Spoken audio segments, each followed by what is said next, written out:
আর ইতিমধ্যে নজর রেখেছি একেবারে গ্রাউন্ড জিরো থেকে বাঘাযতীনের ঘটনা, যেখানে ভেঙে পড়েছে চারতলা বহুতল। গ্রাউন্ড ফ্লোর ভেঙে পড়ার পরই চারতলা বহুতল হেলে গেছে। যে ছবি আপনাদের দেখাচ্ছি তা এক কথায় ভয়াবহ। আজ বড় সড় দুর্ঘটনা ঘটতে পারত, কিন্তু না, হতাহতের কোনো রকম খবর নেই। কিন্তু যে যে তথ্য পাওয়া যাচ্ছে এখনো পর্যন্ত তা এক কথায় ভয়াবহ।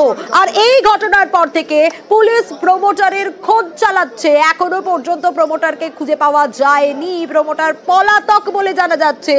যে পরিস্থিতি তৈরি হয়েছে ইতিমধ্যে, তাতে 10 বছর আগের একটা ফ্ল্যাট হেলে যাচ্ছিল। প্রমোটারের সঙ্গে কথা হয় বাসিন্দাদের, প্রমোটার অন্য জায়গায় ভাড়ায় পাঠিয়ে দেয় বাসিন্দাদের। কিন্তু আশেপাশের মানুষজনকে কেন জানালেন না? কি কারণে জানালেন না? আজ যদি আশেপাশের মানুষজন বড় বিপদে পড়তো তখন কি হতো? আমরা একটু নজর রাখার চেষ্টা করব। ইতিমধ্যে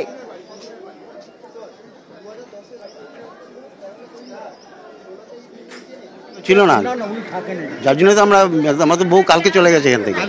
হ্যাঁ, মানে কপালের জোরে। হ্যাঁ, কপালের জোরে। তাহলে তো আপনারা কতদিন থাকতেন ভিতরে? ভিতরে থাকতাম, আমি একা থাকতাম। আপনি একা থাকতেন? হ্যাঁ। যখন এই বাড়িটি হয়েছিল এটা তো পুরো না, তখন আমি বাইরে ছিলাম আর কি, কাজের সূত্রে বাইরে ছিলাম আর কি। তখন আরেক ভাই ছিল, ও আসতেছে, এখনই চলে আসবে। এখনই সবথেকে ক্ষতিগ্রস্ত তো আপনার বাড়ি হয়েছে। পুরোটাই ড্যামেজ হয়ে গেছে। তো যখন ভেঙে পড়ে ভেতরে কেউ ছিল? না, কেউ ছিল না। ঠিক আছে, আতঙ্কের মধ্যে রয়েছেন? আতঙ্কের, আমার নাম সমীর দত্ত। আতঙ্ক তো হবেই, কারণ ইনি হচ্ছেন পাশের বাড়ির, যার বাড়ি সব থেকে বেশি ক্ষতিগ্রস্ত হয়েছে। কারণ হচ্ছে তার বাড়ির দিকেই হেলে পড়েছে এই চারতলা ফ্ল্যাট। আর এখানে লিফটিং এর কাজ চলছিল বিগত 15 দিনও বেশি সময় ধরে। আর তাতে কাউকে আশেপাশের ইনফর্ম করা কেন হলো না? একটা জলা জমি, সেই জলা জমি বুঝিয়ে ফ্ল্যাট তৈরি হয়ে গেল। 10 বছর আগেকার এই ফ্ল্যাট, তাহলে কি নিম্নমানের সামগ্রী দেওয়া হয়েছিল? নানা প্রশ্ন কিন্তু বারবার করে উঠছে। ঘটনায় পুলিশ ইতিমধ্যেই ঘটনাস্থলে পৌঁছেছে। আর এই মুহূর্তের ছবিটা জানার চেষ্টা করব সরাসরি ঘটনাস্থল থেকে, একেবারে গ্রাউন্ড জিরো থেকে। রনক রয়েছে আমার সঙ্গে, রনকের কাছে যাব। রনক, এতক্ষণ পর্যন্ত যে যে আপডেটগুলো আমরা পেলাম তা সত্যি এক কথায় ভয়াবহ। এবং তুমি যার সঙ্গে একটু আগে কথা বলছিলে, পাশের বাড়ির বাসিন্দা, তিনি বাড়িতে ছিলেন না, তাহলে তো কপাল জোরে বেঁচে গেছেন তারা। একেবারে ভাগ্যের জোরে তিনি বেঁচেছেন যাকে বলা যেতে পারে। কারণ যেখানে এই ফ্ল্যাটটি রয়েছে চারতলা, ঠিক তার পাশেই একতলার একটি বাড়ি। এবং তোমাকে একদম ক্লোজ করে ছবিটা দেখাবো। যখন বাড়িটা ভেঙে পড়েছে, দেখো পুরো ক্র্যাক খেয়ে গেছে। অর্থাৎ যদি এই বাড়ির ভেতরে কেউ থাকতেন, বড় সড় একটা দুর্ঘটনা ঘটতো। গতকাল তার স্ত্রী চলে গেছিলেন এবং তারা কিন্তু এই বাড়িতেই বসবাস করেন। এবং কার্যত এই ফ্ল্যাট কিন্তু এই বাড়ির ওপরই ভেঙে পড়েছে। এত অল্প জায়গার মধ্যে, একে তো চারতলা বহুতল, তার উপরে জলাভূমির ওপরে এই বহুতল, যেমনটা সামনে আসছে অভিযোগ। এবং শুধু তাই নয়, এই যে ছবিটা তুমি দেখাচ্ছ, এই বাড়িতে তো বড় সড় ফাটল, মানে বড় সড় ভাবে ক্ষতিগ্রস্ত হয়েছে। আর যদি কেউ এই বাড়িতে থাকতো তাহলে বড় দুর্ঘটনা ঘটতো। একেবারেই একদম ভাগ্যের জোরে বলা যেতে পারে তারা রক্ষা পেয়েছে। কারণ তুমি দেখো, তোমায় ক্লোজ করে দেখাচ্ছি একেবারে, যে এই বাড়িটি কিন্তু পুরোপুরি পাশের এই যে একতলা বাড়ি তার উপরে ভেঙে পড়েছে। এবং পুরো একটা বড় ফাটল সামনে এসছে। ভেতরেও হয়তো ক্ষতিগ্রস্ত হয়েছে, হয়তো ভেতরেও বাড়ির এক অংশ ভেঙে গেছে। যেহেতু বাড়িতে কেউ ছিল না, তারা বাইরে ছিল, তার স্ত্রী গতকাল বাড়ির অন্য জায়গায় গেছিল বলে ছিল না। এবং সেক্ষেত্রেই তাদের কিন্তু ভাগ্যের জোরে তারা বেঁচেছেন, নাহলে তারা কিন্তু দীর্ঘদিন ধরে এখানেই বসবাস করে। এবং এইরকম যে একটি ঘটনা, এবং যে বেআইনিভাবে এই লিফটিং এর কাজ চলছিল, এই নাগরা কনস্ট্রাকশন, হরিয়ানার এই কোম্পানি বিভিন্ন জায়গায় কিন্তু এই লিফটিং এর কাজ করে থাকে। সেক্ষেত্রে এই জায়গা থেকে আমি একটু জিজ্ঞেস করতে চাইবো রনক তোমাকে, যে যারা লিফটিং এর কাজ করছিল তাদের সঙ্গে কোনোভাবে কথা বলা সম্ভব হয়েছে? কোনোভাবে যারা লিফটিং এর কাজ করছিলেন? দেখো, এখনো পর্যন্ত তাদের সঙ্গে যোগাযোগ করার চেষ্টা করা হচ্ছে, কিন্তু তাদের সঙ্গে যোগাযোগ করা যায়নি। এবং যেটা জানা যাচ্ছে, আজ সকাল থেকে কিন্তু সেই কাজ চলছিল না। অর্থাৎ তারাও কি আগে থেকে আশঙ্কা করেছিলেন যে এই বাড়ির এরকম দুর্ঘটনা ঘটতে পারে? একে তো যখন 15 দিন আগে এই কাজ শুরু হয়েছিল, বাড়ির প্রত্যেকজন যারা বাসিন্দা তাদেরকে সরিয়ে ফেলা হয়েছিল অন্যত্র, তারা অন্য জায়গায় ভাড়া চলে গেছিল। এবং তারপরে এই যে কাজ চলছে, আশেপাশের বাড়ির কেউ অবগত ছিল না। শুধু সেটাই নয়, যিনি জনপ্রতিনিধি স্থানীয়, তাকেও জানানো হয়নি যে এরকম একটা লিফটিং এর কাজ কাজ চলছে। আর সবথেকে বড় কথা যে যেখানে এই বাড়িটি রয়েছে আশেপাশে কিন্তু অনেক মানুষের বসবাস এবং আশেপাশেই বহু বাড়ি রয়েছে, এবং বাড়িটি ভেঙে পড়তে পাশেই যে একতলা যে বাড়ি সেটি সব থেকে বেশি ক্ষতিগ্রস্ত হয়েছে। এবং বাড়িতে মানে ভাগ্যের জোরে কেউ ছিল না, যদি থাকতো তাহলে কিন্তু বড় সড়ো দুর্ঘটনা হতো। এবং এই যে লিফটিং কোম্পানি অর্থাৎ নাগরা কনস্ট্রাকশন, তাদের কিন্তু খোঁজ চালানো হচ্ছে।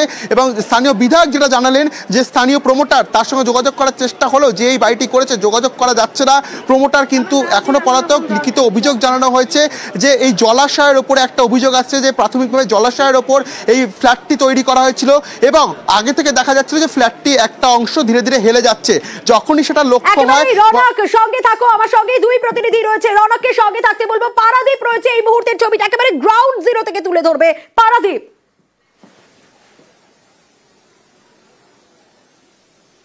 সোনিয়া, ঠিক এই মুহূর্তে তোমার এতক্ষণ তুমি গ্রাউন্ড জিরো একদম লেভেলে একদম মাটি থেকে দেখাচ্ছিলাম, এবার তোমার টপ অ্যাঙ্গেল শটটা দেখাবো ঠিক কতটা বিপজ্জনকভাবে সেই বিল্ডিং, বাঘাযতীনের বিদ্যাসাগর কলোনির এই বিল্ডিং কতটা বিপজ্জনকভাবে হেলে রয়েছে দেখো। এবং হেলে পাশের যে বাড়ি রয়েছে সেই বাড়ির ওপর আপাতত সাপোর্ট মানে কোনোভাবে ঠেকনা দিয়ে রয়েছে, এবং যে বাড়ির ওপরে এই বিল্ডিং ভেঙে পড়েছে একতলা বাড়ির ওপরে, সেই বাড়িতেও কিন্তু ফাটল দেখা দিয়েছে। এবার প্রশ্নটা এখানে এই যে বাড়ি, এই যে বিল্ডিং, সেই বিল্ডিং অত্যন্ত, যেটা স্থানীয় সূত্রে লোকজন প্রতিবেশীরা যেটা বলছেন, অন্তত 12 থেকে 14 বছর ধরে এই বাড়ির দাঁড়িয়ে রয়েছে এখানে। এবার প্রশ্নটা এখানে কি করে এখানে যিনি স্থানীয় বিধায়ক দেবব্রত মজুমদার, যিনি মেয়র পরিষদ, অন্যদিকে মেয়র পরিষদ সদস্য, তিনি যেটা বলছেন যে এই যে বাড়ি, এই বাড়ির পর্যাপ্ত এই 4 তলা তৈরি করার পেপার আছে কিনা, ডকুমেন্টস আছে কিনা, সেটা নিয়ে প্রশ্ন রয়েছে। তাহলে এই যে 12 বছর ধরে 14 বছর ধরে এই বাড়িটা এখানে দাঁড়িয়ে রয়েছে ছিল, সেই বাড়ি এতদিনে হুঁশ ফিরলো। বলা হচ্ছে মাসখানেক আগে থেকে এই বাড়ি মেনটেনেন্সের জন্য এই বাড়ির যারা টেনেন্ট ছিলেন, যারা অন্যান্য যারা বাসিন্দা ছিলেন, তাদের এখান থেকে সরিয়ে নিয়ে যাওয়া হয়েছে। কিন্তু তার আগে আজ ভোর 2:45 নাগাদ এই বাড়িটা দুপুরবেলা 2:45 নাগাদ 2:45 নাগাদ এই গাড়ি ভেঙে পড়ে।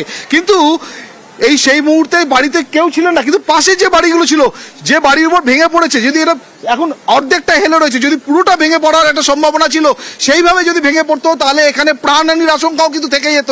এবং একই সঙ্গে এই বাড়িতে যে এই বিল্ডিং এ যারা বাসিন্দা, তাদের সঙ্গে আমরা কথা বলেছি, তারা বলছিলেন যে এই বাড়ির প্রমোটারকে বাঘাযতীন বাস স্ট্যান্ডে সমর পাল বা সেই যে সুভাষ পাল, সেরকমই প্রমোটার, তার থেকে এই ফ্ল্যাট নেওয়া হয়েছিল মাসখানে 1 বছর আগে, এবং তার মধ্যেই এই বিপত্তি। অর্থাৎ বুঝতে পারছো যে কিভাবে মানে কতটা বিপজ্জনকভাবে এই বাড়ি রয়েছে। এবং এই যে বাড়ি, এই বাড়ি যদি ভেঙে পড়তো তাহলে শেষ পর্যন্ত যদি পুরোটা সঙ্গে থাকো। বিধায়ক এবং কাউন্সিলর কি বলছেন দেখুন। হরিয়ানার একটা কোম্পানি, নাগাল্যান্ড কোম্পানি, তাদের সাথে বোধহয় বাড়ির প্রমোটার এবং বাড়ির যারা ফ্ল্যাট ওনার সবাই মিলেই এইসব একটা এগ্রিমেন্ট করেছিল। বাড়িটা বোধহয় একটু হেলেছিল বা ডেবেছিল, তাকে রিপেয়ার করার জন্য কর্পোরেশন থেকে কোনো পারমিশন নেওয়া হয়নি। ভালো টেকনিক্যাল এক্সপার্ট ছাড়া এইসব কাজ করতে গেলে যা হওয়ার তাই হয়েছে। বাড়িটা যেহেতু বাড়িটা রিপেয়ারিং করতে গেছিল, এরকম একটা অ্যাক্সিডেন্ট হওয়ার বোধহয় এদের ইসে ছিল, তাই জন্য বাড়িতে সবাই বাড়ি থেকে চলে গেছে। যারা বাড়ির মানে বাড়িতে কেউ ছিল না, না তারা আগের থেকেই ভাড়াটারা চলে গেছে। আচ্ছা, কতজনের বসবাস ছিল বাড়িতে? এই ধরো 4 তলা বাড়ি, কমপক্ষে 2টো করে ফ্ল্যাট হলো, 8টা ফ্ল্যাট তো ছিলই মিনিমাম। সেক্ষেত্রে প্রমোটারকে কি পাওয়া গেছে? প্রমোটারকে খুঁজছে পুলিশ। আমি সমস্ত ডকুমেন্টসগুলো আনতে বলেছি, বাড়ির মালিকদের যে কি ডকুমেন্টস আছে দেখাও, তাহলে তাদের বিরুদ্ধে ব্যবস্থা নেওয়া হবে। বাড়িটা হেলে যাচ্ছিল বলে ওরা জকার দিয়েও তুলছিল। এই যে বাড়িটা হেলে যাচ্ছিল, আগে থেকে আপনাকে জানাই না? আমি কিছু না, এটা ভয়াবহ তো দুর্ঘটনা করতে পারতো, আশেপাশে ঘটতে পারতো, সেটাই আমি ওনাদেরকে বললাম। বলে আমরা বুঝতে পারিনি, আমাদেরকে প্রমোটার বলেছে যে কিচ্ছু করতে হবে না, আমি বিশেষজ্ঞ নিয়ে করছি। কোম্পানির কাউকে কি আপনি দেখেছেন, কথা বলেছেন? কোম্পানি যারা কেউ নেই, কাউকে পাচ্ছি না, জানে এরা তো জানাইনি। প্রমোটারের বিরুদ্ধে কি এর আগে এরকম কোনো ঘটনা ঘটে না? আমি দেখিনি। প্রমোটার কোথাকারই আশেপাশে? প্রমোটার এরা তো বলছে কি বাঘাযতীন বাজারে থাকে, 101, 102 এর মধ্যে কোথাও থাকে বোধহয়। আমি ঠিক অভিযোগ আমরা পুলিশকে, ওসিকে বলে দিয়েছি, ডেপুটি কমিশনার এসেছি, পুলিশ খুঁজে পাচ্ছে না, এবং ওনার ফোনও নাকি সুইচড অফ। কেন এ ধরনের ঘটনা ঘটতে পারে, স্ট্রাকচারাল ইঞ্জিনিয়ার পার্থপ্রতিম বিশ্বাসের সঙ্গে আমরা কথা বলেছিলাম, তিনি কি বলছেন দেখুন। এই বাড়ি তৈরির সময় যে বাড়ির ভিতের তলায় যে সয়েল রয়েছে, ফাউন্ডেশনের তলায় যে সয়েলটা থাকে, সেটা যদি ফিল্ড আপ সয়েলে থাকে, অর্থাৎ ভরাট করা জমিতে যদি এটা হয়, তাহলে এরকম চান্স খুব বেশি। এবং পুরনো পুকুর ছিল, পুরনো জলাশয় ছিল বা নিচু জমি ছিল, সেটা ফিল্ড আপ হয়েছে, সেক্ষেত্রে ফাউন্ডেশন একদিকে যেদিকটা ভরাট হওয়া জমি সেদিকে টিল্ট করে যেতে পারে, অন্যদিকে তুলনায় তখন বাড়িতে ক্র্যাক আসতে পারে। সেই ক্র্যাক যদি বেশি হয় টিল্ট করতে পারে।